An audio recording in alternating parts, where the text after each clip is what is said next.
H1B వీసాదారులకు update visa fee పెంపుపై America clarity ఇచ్చింది. ప్రస్తుతం వీసాలు రెన్యువల్స్ కు పెంపు లేదని వైట్ హౌస్ స్పష్టం చేసింది.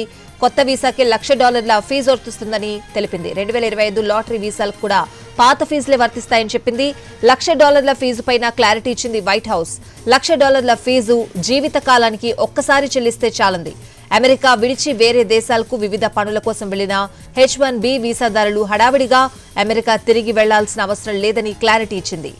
H1B వీసా దరఖాస్తులపై వార్షిక రుసుమును $1,00,000గా నిర్ణయిస్తూ ట్రంప్ సంతకం చేశారు. దాంతో గందరగోళం మొదలైంది.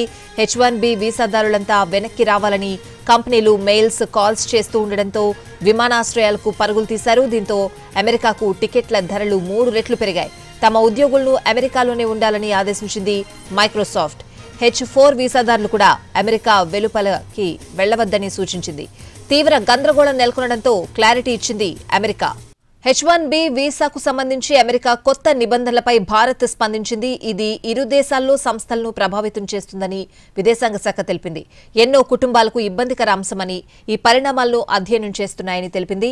నిపుణుల రాకపోకల వల్ల సాంకేతిక ఆవిష్కరణలు, పోటీతత్వం, ఆర్థిక వృద్ధితో పాటు సంపద సృష్టితో ఇరు దేశాలు పరస్పర లబ్ధి పొందాయని తెలిపింది. అయితే ప్రస్తుతం అమెరికా నిర్ణయంతో ఎన్నో కుటుంబాలకు ఇబ్బందులు ఎదురయ్యే అవకాశం ఉందని అభిప్రాయపడింది. ఇరు దేశాల ప్రజలతో ముడిపడిన అంశంపై జాగ్రత్తగా నిర్ణయాలు తీసుకోవాలని, సున్నిత అంశాలపై ఆచితూచి అడుగులు వేయాలని సూచించింది.